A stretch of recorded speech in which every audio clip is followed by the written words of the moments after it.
Hello everyone, welcome to my channel once again. I have a lot to say today, so I thought I'd make a video. I've decided to record these beforehand rather than do a stream. Maybe I'll get back to streaming someday, but yeah, I'm kind of still trying to get my footing here. I have no big expectations of making it big on YouTube or anything, but I feel like it's a good outlet, and sometimes I have stuff to talk about that is kind of hard to put into words if I'm living in my own bubble and not really, not really trying to manifest my ideas, let's say, because I have a lot going on, and it's in a, you know, how do you say? It's like in an aspect of human interaction, human existence, let's say, that's kind of hard to put into words, and there's a tendency of people to not take it seriously and stuff like that. But tarot and fortune telling is becoming a big part of how I don't know, how I try to deal with things in my life now, and it's just something I want to develop because I have I've developed a big affinity for tarot, for better or worse, and I mean, I think part of it came naturally, but obviously I sought it out as well, and that's been years ago when I started looking into that stuff, and it just, especially recently, it just kind of started coming out again, and it's just something I want to explore. So I had something interesting happen yesterday. I mean, so basically what happened was, like, in preparation of my book that I'm writing, while I was on holiday last week, or no, 2 weeks ago actually, I went on a trip to Kalamata, had some fun, went swimming, this and that, but like I wasn't writing at that point. I had already started writing my book, but I kind of took a week off. But I was still thinking about it, and I took my cards with me as well. So I did some readings on the road and things like that. And on the way back, I decided to place a few orders, right? So I ordered a couple of books on Amazon. I ordered a couple of decks. Actually, just one deck, but I ordered a.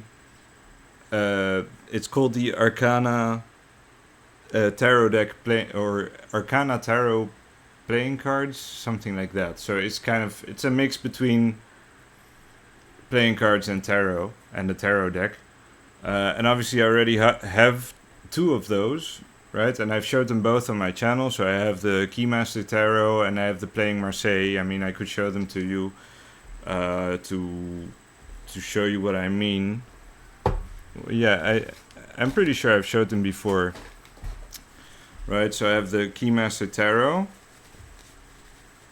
I mean, all this stuff I'm kind of on a tangent here, but I feel like it's the best way for me to get to where I'm going, right? So you have the Keymaster Tarot, and as you can see, the pips are basically playing cards, right? So they have clubs, spades, hearts, and diamonds. And they're very beautiful cards, they're pretty fun. But as I said, the booklet is not as good. I still kept it, by the way, even though I said I'd throw it away. And I have the Playing Marseille, which I showed off last video, if you were there. So it has the same thing, basically, but this one is more traditionally Marseille, even though I would say the Keymaster is also pretty much a Marseille deck, or a Marseille sort of wannabe.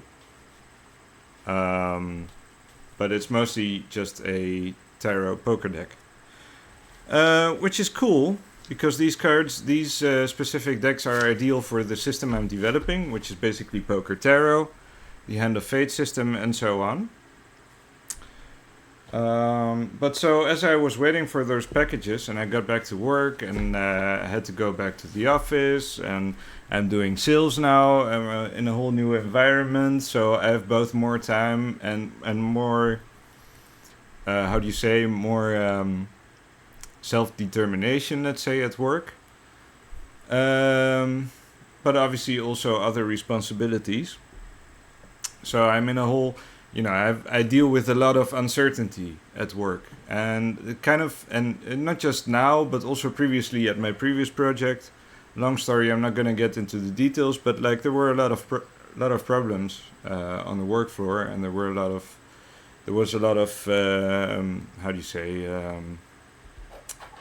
I don't know, passions were high, let's say, among colleagues and stuff like that, and it was kind of tough to get a hold there. And then I got this opportunity, which, it took a while for us to get worked in and for us to get to an agreement with our client and things like that. But we are in a very good position now, and it feels like I'm really contributing to something, and not just listening to people complain all the time. So it's interesting, but at the same time, there's still a lot of uncertainty, especially because our client is still undecided in a lot of ways about how we're supposed to be working, what our bonuses are going to be, what our targets are going to be, and all that stuff. So as I was waiting for the other parcels, I started looking into. I came across the Tarot de Paris, and the moment I saw it, I just was like, I just knew this is it. I just have to have this, and I placed the order at Tarot Bulgaria, which is a store in Bulgaria, as you can imagine.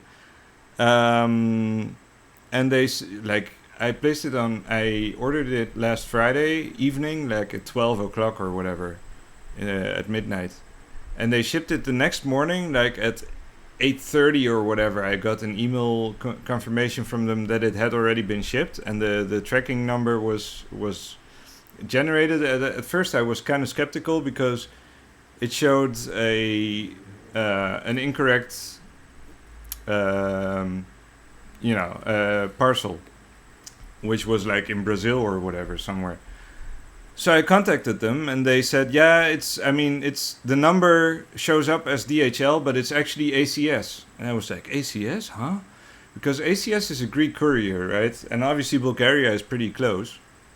But so what happened was then I got another email on Monday that ACS had received the parcel already, and it was already in Salonika, and they were processing it.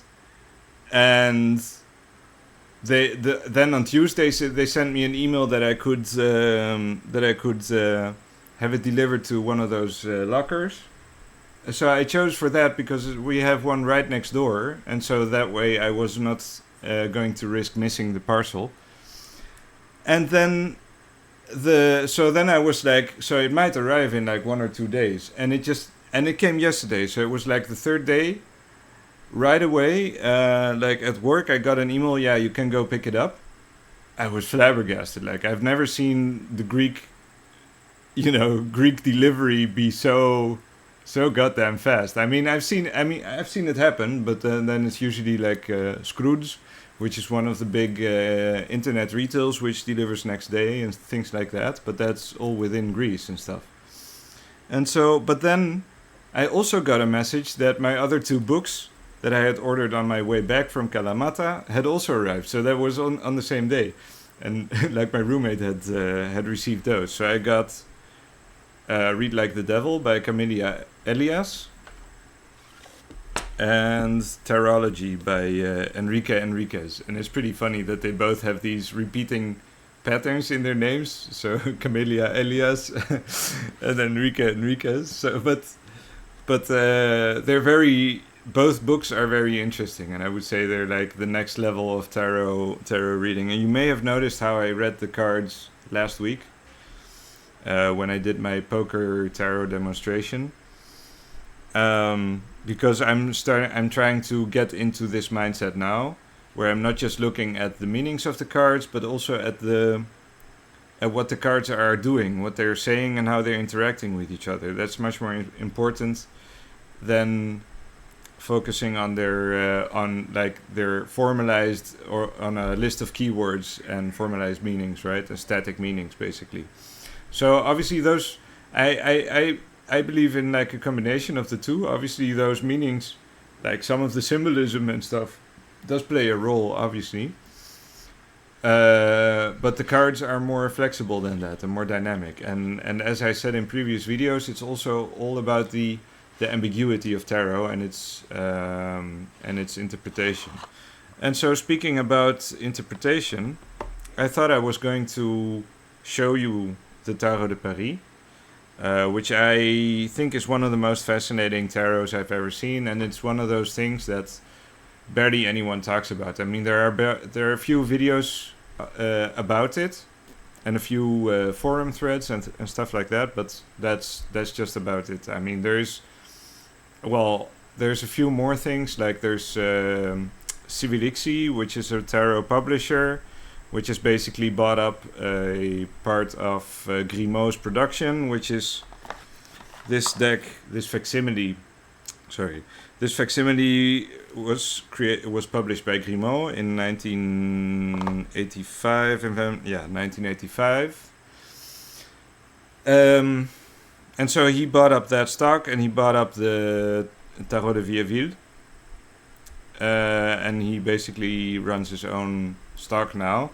And so he wrote a few books and a few articles about that as well, and has done some interpretation of the Tarot de Paris. But barely anyone talks, most people are interested in like the historical aspects of it, but barely anyone talks about how to read with it and what the tarot actually tries to convey compared to like the Tarot de Marseille. Because the Tarot de Paris, as you can imagine, is from the same genealogy, but it's one of those outliers like the Tarot de Vieilleville or the Dodal or this one, in that they have different symbolism, some different conventions about how about the numbering and things like that. Well, not so much the numbering, but how they show it, things like that. And so anyway, to start with, what I thought I'd show you is like I tried doing a reading with the Tarot de Paris today, and asked it basically like, who are you? Like, what are you here to offer me, right? And I got these 3 cards. And it's funny because like today and yesterday, like the past couple of days, I've been looking a lot into the Tarot de Marseille again, but mostly like in I just discovered that there's another new theory about where it comes from, and and there's this one guy, Christophe Poncet, who has written a book about it, and he calls it the Tarot de Marsilio, and that's because his theory, and I mean he's not the only one. There's a documentary by Arte about it, which I just watched recently as well. They claim basically that the Tarot de Marseille was created by Marsilio Ficini, who is the guy who translated Plato into Latin in the 15th century, in the 15th or 16th century, right, in the Renaissance. So he was one of the main players in the intelligentsia of the Renaissance. And so his interpretation of Plato, which he embellished, and he added his own interpretations to, is what basically became the major arcana of the tarot, right? And obviously we know that the minor arcana is imported from the Mamluk Empire, from playing cards, but that could also be, that's a strange one. And so basically, I was thinking about how the Tarot de Marseille is basically a Platonic allegory, right? And it has all the symbolism from Platonism, basically, right? You have the chariot, which is the chariot of the soul. He has to balance like his higher passions with his lower passions in order to keep the chariot on track, and things like that. You have the devil, which symbolizes Plato's cave, and obviously the tower, comes right after, symbolizes coming out of the cave, basically, and facing the light, right? And then you have the light cards. So the tower is lightning, right? And in this deck, for example, in the Tarot de Paris, the tower is not called La Maison Dieu, but Le Foudre, right? So the lightning. I can see if I can find it. Le Foudre or La Foudre? I think it's La Foudre. Let me see if I can find it. My French is not that crazy, but it's an interesting card to show anyway. Oh wait, I should at least show you how I'm. So here you have the devil, right? And I'll get to that because those are important details, and I want to spoil it right now. But yeah, anyway, I think it's La Foudre. La Foudre. Ah, come on. This is annoying. I should have ordered the cards as usual. I never do that. The funny thing is, like, this is the first deck I've bought as well that came pre-shuffled. So the cards were already in random order, and it was sealed. So it wasn't as if someone had already... It wasn't as if it was used. It was in mint condition. Oh, I can't find it right now. It's a bit of a murky card as well, so it might not be as easily recognizable as the tower. But yeah, I don't think that's very important right now anyway, except for the fact that it's kind of embarrassing that I don't know if it's a feminine or masculine noun. But anyway, we'll get there. So anyway, but so my theory, so I laid out these cards, and I have my interpretation. And so first off, this spread is interesting because we got 2 of the 3 signature cards, right? And I showed those previously as well, but in the Tarot de Marseille, usually the tradition is that the 2 of cups and the 2 of coins have some sort of signature. This one doesn't. Jodorowsky doesn't happen to have this, but usually they have like some sort of signature, but especially the 2 of coins always does that. Even the Tarot de Vieilleville has that, right? Where they put in the signature of the creator. And obviously this is a more modern deck from 1997, but nonetheless it follows the same tradition, right? This is Jodorowsky. I've showed it before. So, but here, and that's why this is called the anonymous tarot of Paris, we see that there is no signature. So all it says is fait à Paris par, and then no name, blank. And so there are theories, obviously, that it was removed for whatever reason, blah blah blah. But I'm actually inclined to believe that the creator purposefully didn't put his name on it, or her name, for whatever reason. So, because, and there's reason, there are reasons why I believe that, because I do believe this deck it's one of the proofs that the tarot was not just a game, right? And I've said this before, the Tarot de Marseille is the same thing. It's not just a game. It's, I mean, maybe its use for divination is not its primary use, right? But it's definitely been used for spiritual purposes and as a learning tool of higher philosophical concepts, right? And the Tarot de Paris has the same thing, and that's also why, but it comes from a different perspective, and I think that's also why the creator has not put his name on it, but has only added fait à Paris par, to kind of fuck with the common perception. And it's funny too, because it persists to this day, right? Because people think, yeah, it may have been sold, like the wood blocks, right? May have been sold to a different manufacturer and things like that. But I mean, it might as well have been made to be anonymous on purpose. So we got 3 cards here. We got the 2 of coins, which symbolizes an exchange, right? So coins are about money, but as you will notice, in the two of coins here specifically, right, you have two coats of arms, and obviously there have been analyses because all the coins have coats of arms on them in this deck, right? So you have all these different dynasties and families, noble families of Europe and whatever. I don't know them all by heart. I don't even think it matters. But there are threads online that investigate these coats of arms and that have identified them or have tried to identify them. But so this suit of coins, the denier of the Tarot de Paris, seems to speak specifically of worldly power, right? Of politics, noble dynasties, intrigue, all that stuff, marriages and whatever, all that stuff, right? But what's especially interesting here is like in the two of coins specifically, you only have two coats of arms. And which ones are they?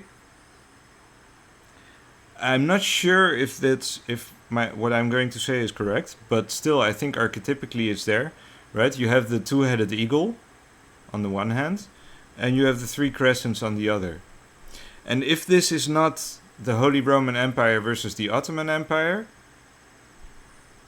then at least it's something similar in like the politics of Renaissance Italy, right? And it's also interesting because you see, even if that's the case, even if you take it like on the level of like the new chronology and like alternate history, it almost feels like a depiction of the wars between Islam and Christianity in general, right? But at the same time, obviously we're doing divination right now, or we're asking it who it is. We still have an exchange, and we have a teacher and a master, or a teacher and a pupil, right? A teacher and apprentice. That's how I interpret it in this context right now. And obviously it also says Faites à Paris, right? It's almost like it's saying, who am I? Right? It's answering the question with those two cards. Faites à Paris, who are you? I'm made in Paris by... And so, and in the middle, obviously, we have judgment. Judgment speaks of an awakening, of an epiphany, right? Of judgment, of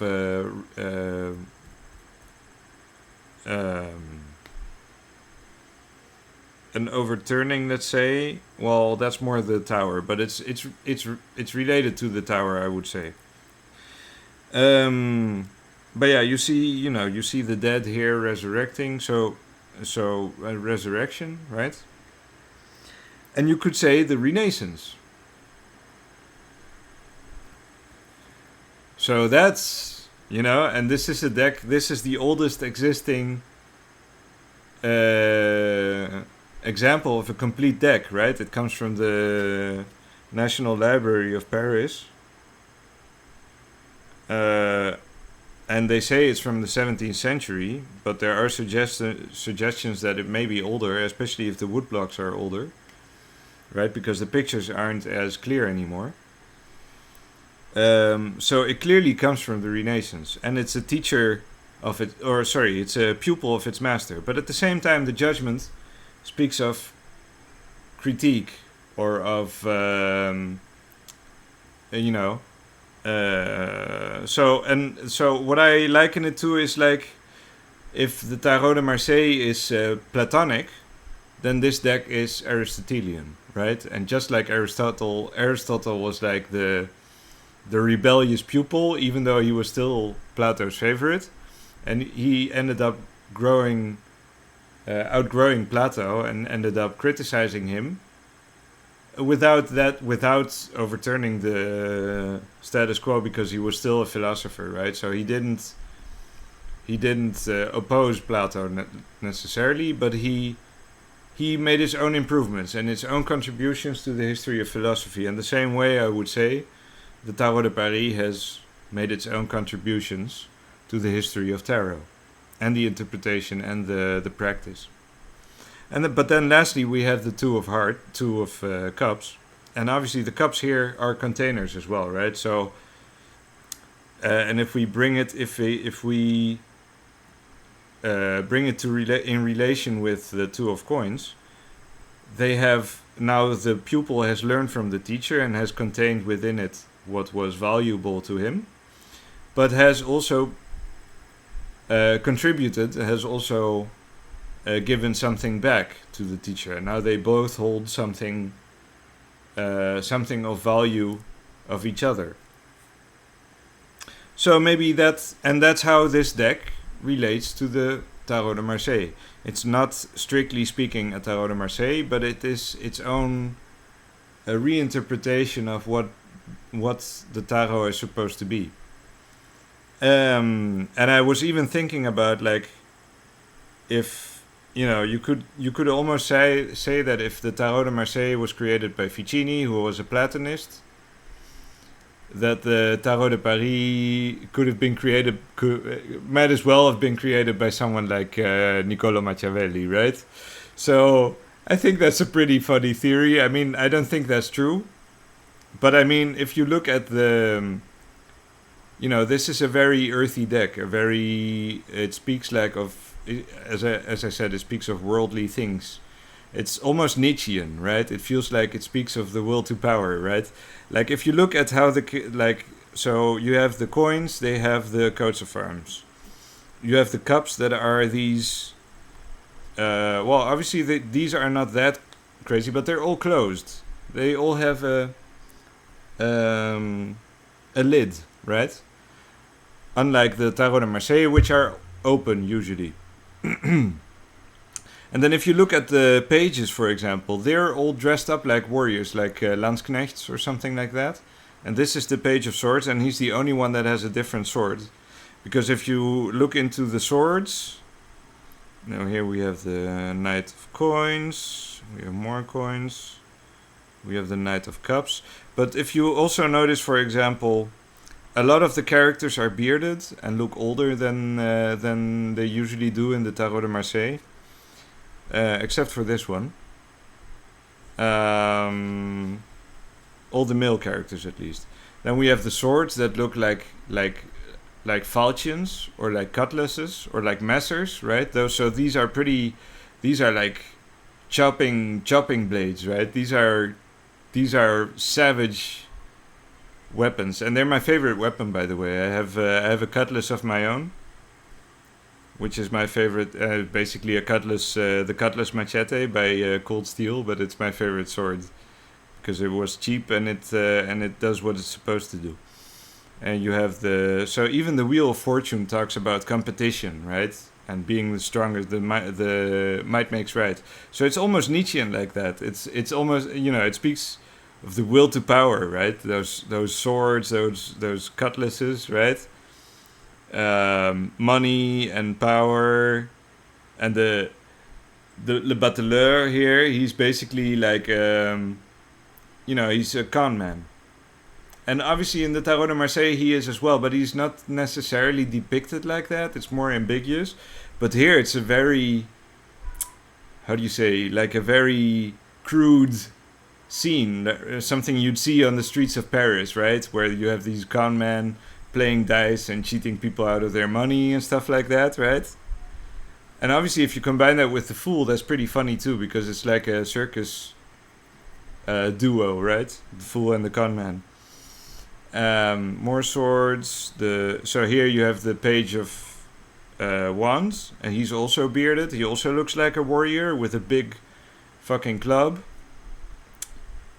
Justice has two faces and stuff like that, and the King of Cups, and Aphrodite with the mirror, and some monkey holding her mirror up and stuff like that. And again, even the Hanged Man looks like a warrior who has been hanged upside down with a beard. Even the devil is bearded. Like, what?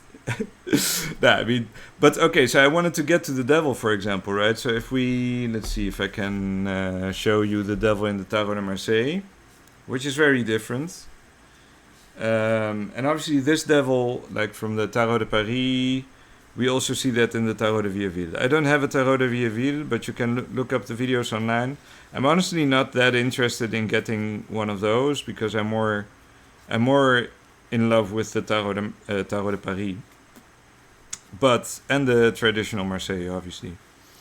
But let's see if we can find him.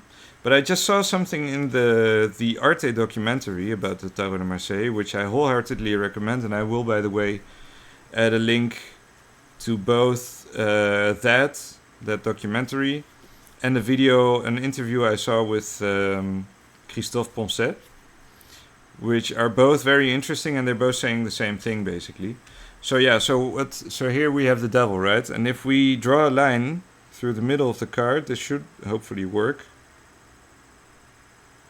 right?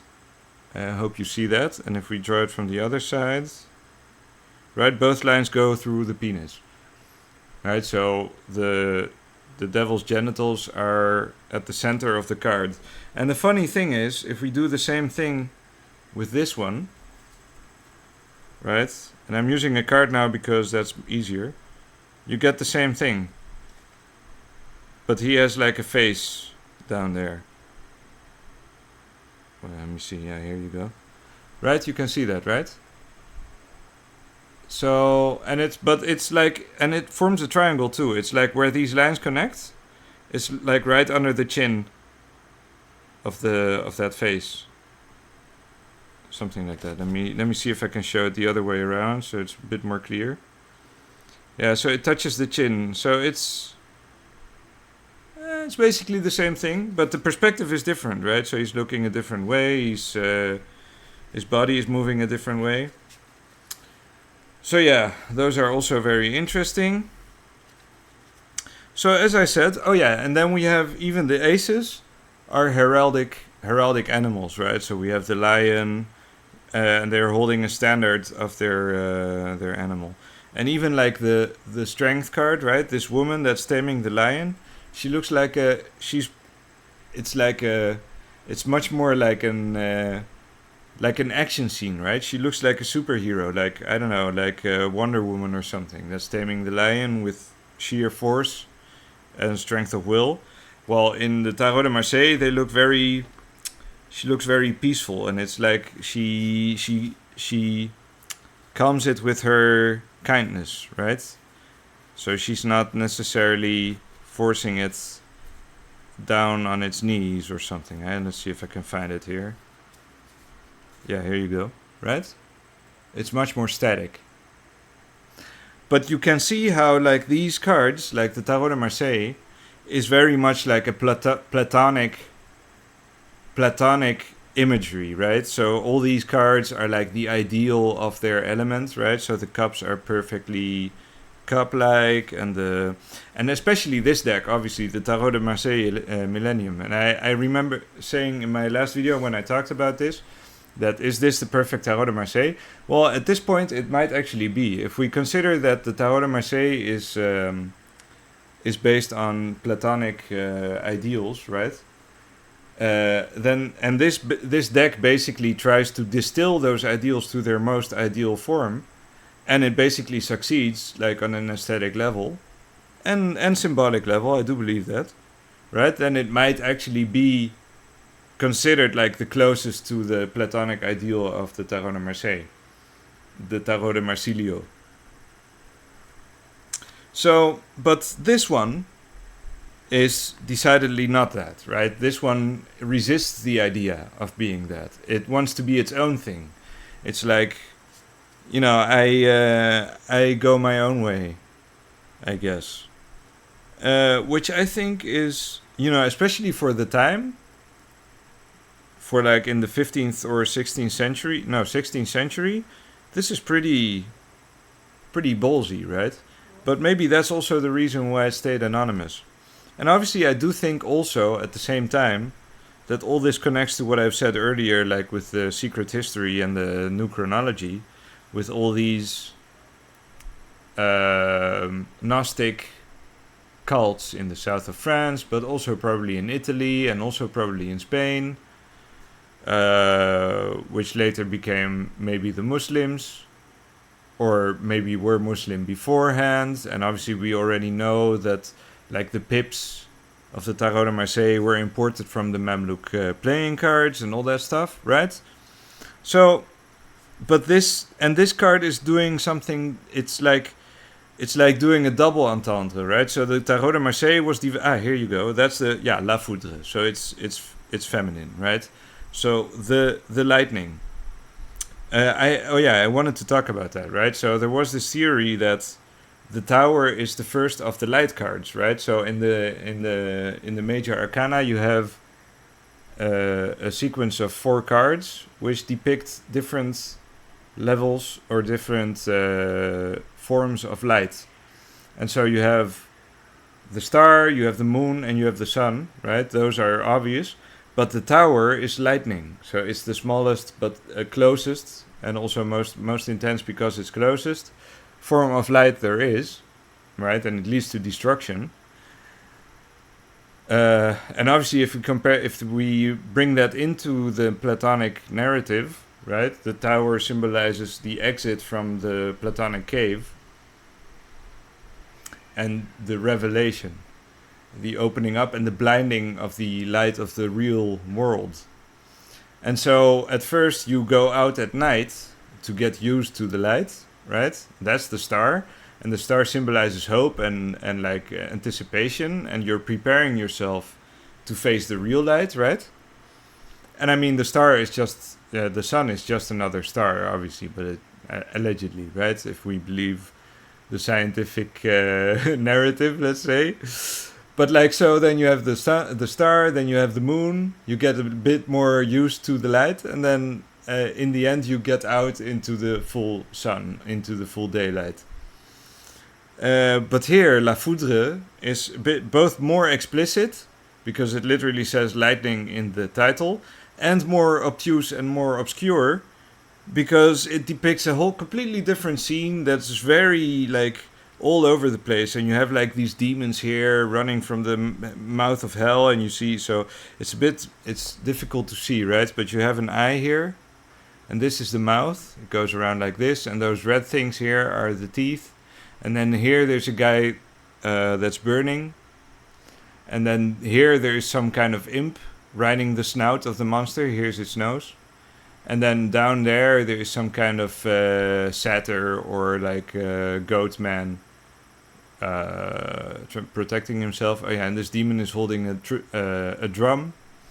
And he's like, you know, and I mean, people say that he symbolizes Jesus or something, but I think it's a demon that's just basically drumming up, like you know, beating the other demonic servants into shape, you know, stuff like that. So it's a pretty scary card, and it comes, you know, each time it shows up, it comes unexpected. This one, because you don't. It's so murky and all over the place that you don't recognize it when it happens, you know. So last time when I was looking for it, I couldn't find it just earlier, and then now you know, when I find it, when it does show up in a reading, it's like, you know. Oh yeah, and then you have Temperance, and she's you know, she's putting out fires and stuff like that. You have the fire and the smoke. And you have the 4 of coins, and you have the world, and the world is like spreading a curtain, right? She's drawing the curtain over the planet, right? And you have, you know, this is the Earth, obviously, with the known world, which was like basically Europe, Asia, and Africa, right? At that time. And then you have the 4 cardinal directions, the 4 winds, instead of the 4 animals in the Tower de Marseille. The 4 cherubs. And then you have the lovers, and people have you know, people have indicated that, you know, they may be doing some naughty stuff there with her hand, because like Renaissance art is pretty crude, but at the same time it could be, you know, like she's helping her father move. But at the same time, you do have the Cupid up there, and it's like, You know, but there's multiple interpretations, and you're like, you know, but it puts you off. It's almost like it's literally read. It's literally made to be read that way to be ambiguous, right? Even more so than the Tarot de Marseille. The star in this case is an astronomer. And death is death, obviously, but he is named in this deck, La Mort. And here we have the third card that also should have a signature but doesn't. Fait à Paris par. And there's another one too. There's one, and I may have skipped it. I may have missed it. The Emperor looks like a warrior. Everyone looks like a warrior. Look at the King of Swords, guys. Doesn't it look like it's like an anime scene where the main character is cutting his finger on his sword on purpose or whatever to do like some spell or whatever, right? And it's literally, it has a red line that he draws with his finger across his sword. That's so, like, that's berserk, dude. Like this tarot is like Renaissance berserk, right? That's guts, basically. You know, something like that. That's kind of the vibe I'm getting of this thing. The King of Wands, the Queen of Swords looks like an absolute badass. Like what? I almost imagine her being like Boudica, you know, who beat the Romans or whatever. The Knight of Swords is a bit strange. They show him from behind. Then the wands, they're all these clubs, and the swords are all these falchions, and the moon, the guy serenading his lover, all that stuff. The King of Coins, the Chariot. The Chariot looks a bit weird. So I have another thing here, right? So the Chariot, because I had this other theory as well. Because look at these outfits, right? This guy looks like a Roman, but others, I think the coins look like Romans. The swords, though, look almost like Nordics, and the clubs are maybe Greek or something. I don't know what they're envisaging, but I'm starting to form, and I haven't decided yet exactly what the theory is. But like, you know, I've been thinking like, what if this tarot was created by a German? Because there are also a lot of Landsknecht outfits in this deck, right? So you have, let's see if I can find him, right? So like this guy. He looks like a German mercenary, right? And you have the Page of Swords. Oh yeah, the Page of Cups also. Page of Swords. I can't find it right now. But you saw him, you remember him earlier. You can skip back if you want. But he looks like a Landsknecht, and this guy as well. So I was thinking like, what it could be that this deck was created by a German guy. Or by a German. Let's see if I can find it. I can... whatever, it doesn't matter. You saw it, right? But so if you think about that, you have this myth or this legend like in Germany, like of Lohengrin, right? And Lohengrin is this knight who shows up on a chariot or on a boat drawn by swans. Right, and obviously there are other theories that this is Mars on Venus's chariot. I mean, that could also be. And there are depictions, Renaissance pictures of Venus on a chariot pulled by swans. But you also have Lohengrin, right? And that's medieval. That's even older. So I like to think that this is Lohengrin actually. And this might be a German deck, even though it's the Tower of Paris, and even though it's in French. Because it has a very... Look at this fool, guys. Like, what? He looks like an absolute... And nobody's mentioned that, you know? I mean, everyone's like, okay, yeah. So this is a clown, and he's holding this... This was an accoutrement that the court jester had, right? So he had a staff with basically his own head on top. And I think it was used for, like, ventriloquism and things like that. But here it looks like a weapon. Looks like a club, right? And he looks really fucking like a warrior, right? But he's dressed like a court jester, and he has this beard as well. He looks just like all the other guys. And this is the first deck where I'm like, yeah, now the story of the tarot of the major arcana being the story of the fool, right? And the whole evolution story of the fool becoming a magician and then going through all these phases. Here it actually makes sense because all these characters, all the male characters in the deck, including the lover, including the magician, including all these people, they all have this beard. They all look like it's the same guy, and he's actually pretty old already. He's gone through these cycles hundreds of times, you know? It's crazy. Like, how do you come up with this shit? The Three of Swords. The Queen of Cups looks like she's running away or trying to protect her cup. Stuff like that. The Popus. Seven of Cups, Seven of Coins. And so, yeah, here La Foudre again. Okay, so those were all the cards actually. We flipped through all of them. But so what I think about this deck is that it, you know, its intention is to be very, very, very honest and very crude, you know, but like in an amicable way. It's like meant to teach you hard lessons and to talk to you about reality, right? So it's a very pragmatic deck compared to the Tarot de Marseille, which is more idealistic. This one is very down to earth and very very harsh, but at the same time like in a warm, friendly way, right? So the colors are warm, the characters look friendly, but at the same time they look like they've been through a lot.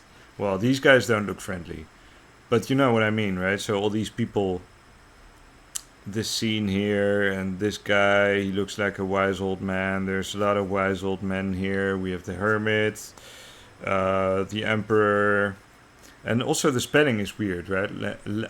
L'empereur, and then it's with an A, and there are weird spacings in the letters as well. Not here per se, but let me see if I can find something.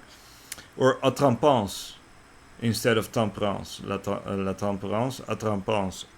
It almost seems like the guy who made it didn't even speak French, and he was just copying the French tarot. So it might very well have been a German or a Jew, you know, even.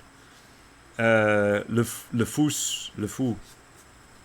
Or instead of ace, instead of as, it says art de baston. And the other thing that I noticed as well, right?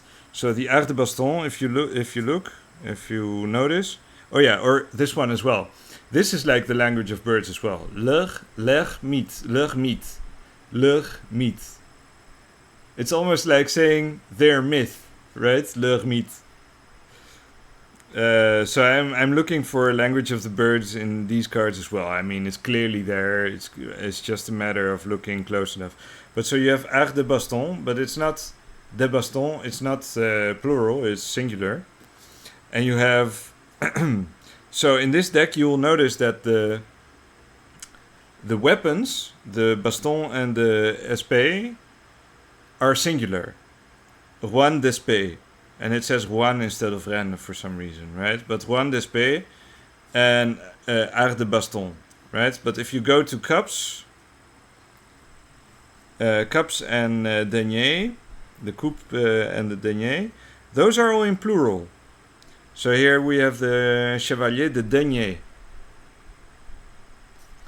and the chevalier de coupe, right? With an S.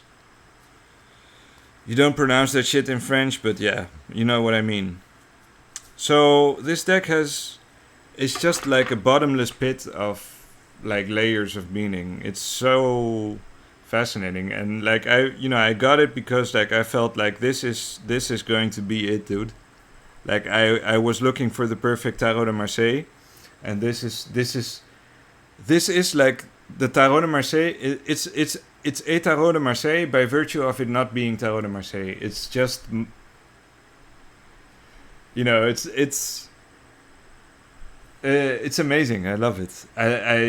I'm so happy with this deck, and like even like the production quality and stuff. I was like skeptical at first because of the spiky corners and because of the cards are a bit thin, but it shuffles so beautifully. But what I have noticed is that maybe I'm not ready yet. I've tried laying my poker spread with it, and it's a bit too much for that. But that's because it's so, like, the cards are so condensed and they demand so much attention.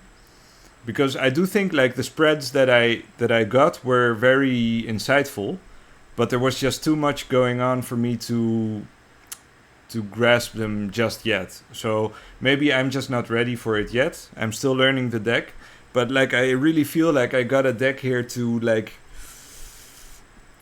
master, you know? And it's like, I'm so happy with it. So yeah, I just wanted to share that with you today. I've been going on for 50 minutes, so I think that's more than enough right now. I'm still working on the book. I'm taking the project very seriously. I do believe in the Hand of Fate system, but I would recommend using a simpler deck, right? So use a normal Tarot de Marseille, or use the... wait, let me show it here. Use the Playing Marseille, things like that. Use a simple deck for the poker method. Especially because, look, if the cards are just recognizable. You know, if you know playing cards, you know this. So it's very easy to get a bigger spread and get some interesting interpretations. Well, this one here needs some digestion before you can use it on that level. So yeah, but would I recommend this deck? Hell yeah, dude! Like if you're into that kind of thing, if you're interested in the tarot, especially if you're like looking to challenge yourself, right? This is the Dark Souls of tarot decks. That's what I believe. So yeah, on that note, guys, I hope you enjoyed this video, and So next time I might talk about those books because I didn't get into those at all. But like I just wanted to talk about like the synchronicity of this happening, me getting the decks and the books at the same time. The deck, I'm still waiting for the other one, by the way, the playing card deck, but I'm actually I'm not regretting getting it. But I might do a review about that as well. You'll see what I mean. It's an interesting one. It's another one of those tarot playing cards combos, right? So it might be interesting, but I think this one is my favorite right now of those types of decks. But the Tarot de Paris is now my all-time favorite, I think. Obviously, the Tarot de Marseille is still a staple, and I'm still going to be using mostly that if I'm doing readings for others and stuff like that. But if it's about like personal questions and like about my life and my how do you say, my spiritual journey and stuff like that, then this is the deck for me. So yeah, I hope you enjoyed. I'll see you guys next time, and enjoy your weekend. I'll see you around. Bye bye.